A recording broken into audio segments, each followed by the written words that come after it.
there, this is Lydia, and today I'm going to be showing with you step by step how I created this card. It uses pencils on craft, creating a very natural and rustic looking card. To start with, I'm going to be using this set from Lawn Fawn, and it's called Flirty Frames. I've set this up on my piece of craft cardstock, and I've placed all of the labels, the frames, where I want them to be. I have this letterpress from We Are Memory Keepers, and I'm using this like a misty tool. I'm sure you've seen one of those around.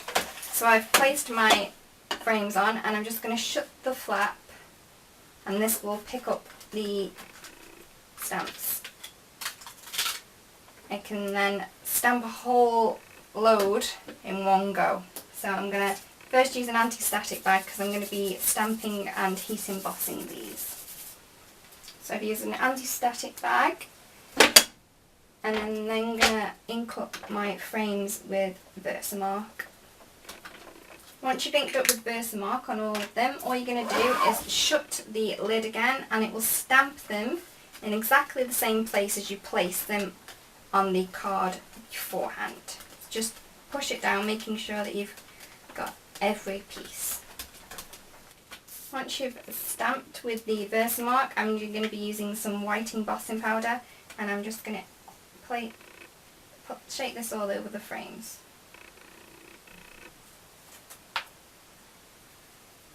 Okay, and tap off the excess. If you have any that you don't want anywhere, just take either your fingernail or a paintbrush and just tap it away before you heat emboss. Get your heating tool nice and warm before you start embossing, as this will stop your card from warping as when you heat emboss it. I want to stamp little animals inside my frames, so I have this Hello Baby set from Lawn Fawn, and what I'm going to do is I'm going to arrange my stamps that I want to use inside of these frames. One of the images that I had from the Hello Baby set didn't quite work in this label here, the frame, so I'm going to be using this Gleeful Garden set, also from Lawn Fawn, and I'm going to use these two snails to fit into this. Okay, as you can see, when I've arranged my images where I want them, some of the images overhang the frame. So to cover that up, what I've done is I've created some inside masks, and I've stamped them onto some sticky notes, and I've just cut the inside of the frame out, and I've left as much paper around the outside as I could. And what I'm going to do is I'm just going to add these on top of the corresponding frame before I stamp the character down, and this way I'll be stamping onto this mask instead of the card. I'm using My Favourite Things hybrid ink pad in licorice black, and I just inked my bunny up, and I'm going to place that back where I had it positioned before. And then when I remove the mask, I would have only have stamped inside of the frame. Add on the mask, and then stamp my image within the label. So I'm inking up with the same ink as I used before, and just add that into my frame, and then remove the mask. And I'll do this for the rest of the frog and the snails. You may have noticed that after doing all the stamping, I've missed out this little label here, and that's because that's where I want my sentiment to be. I'm just going to add this in with the same embossing powder that I used for the frames. So I used an anti-static bag on the place where I'm going to be doing my heat embossing. I'm inking my stamp up with Versamark and placing it into the little frame. I'm then going to take the same embossing powder in the white, and then I'm going to heat emboss this.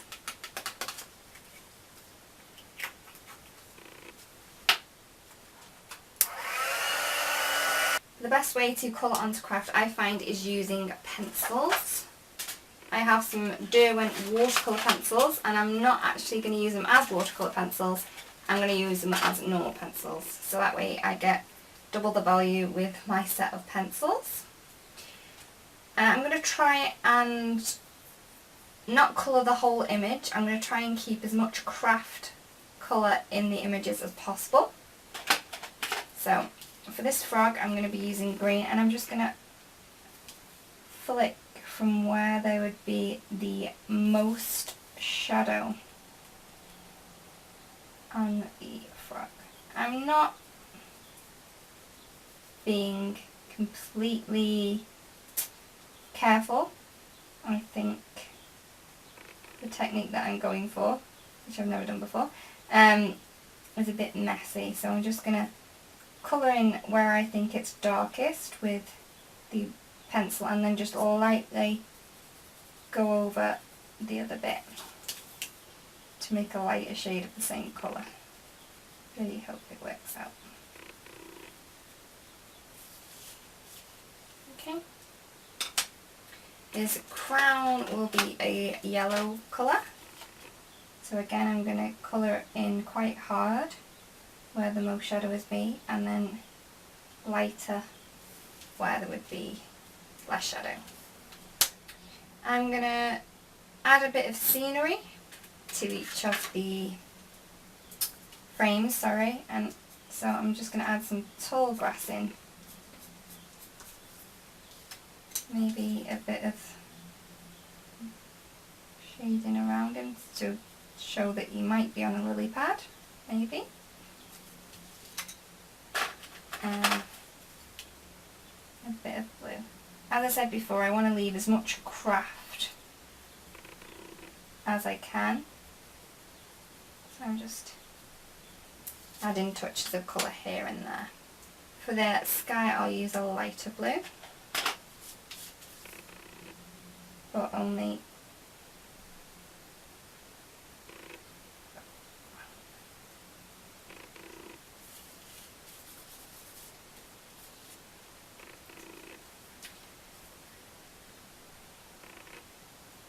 we're going to be having brown bunnies, so we can leave as much craft in. But what I want to do is I want to add some rosy cheeks to these little characters, so as I've got my pink out, I'm going to add the rosy cheeks to all of my characters, because sometimes I do forget.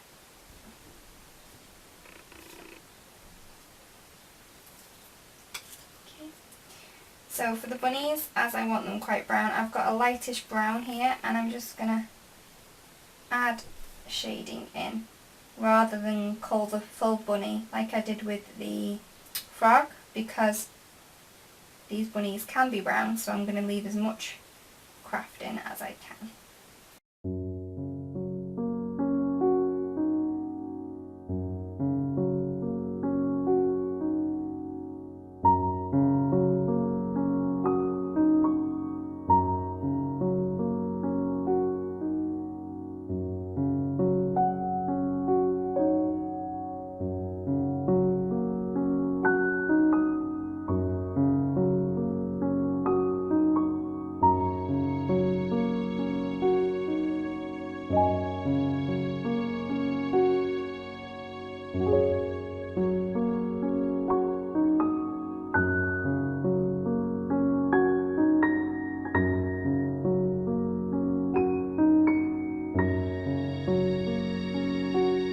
Okay, to finish my card, to put it together, I've got this faux crochet border from Dynamics, and I've cut this from some Kraft Cardstock. I wanted to have a bit of craft and white on the edge of my card, so I found that this was the best way to get that, I think. I'm gonna, because it's so detailed, I'm just gonna add a bit of multimedia matte to the back of it with a cocktail stick. Now it doesn't matter if you get this multimedia where you don't want it, the multimedia matte, because it will dry clear and matte, so you won't know it was there. Do want to keep the lid on it though, because it dries quite quickly. And I'm just going to add this to the side here. My piece, I want a bit of dimension, so what I've got is a piece of white funky foam, and I've added some double-sided adhesive to both sides, and I'm going to add this to the back panel and then add it to my card. So I've added the funky foam to the back of my stamped piece with some double-sided adhesive, and I'm going to add this to the front of my card. Just make sure you line up the sides. The crochet border just needs snipping, so just turn it over and snip off the excess from behind. And there's the finished card. We have a very rustic, natural looking card with using pencils coloured onto craft. Thank you so much for watching. I really hope you've enjoyed it, and come back soon. If you have any questions, please leave them on the comments and I'll get back to you. Thank you so much for watching and have a beautiful day.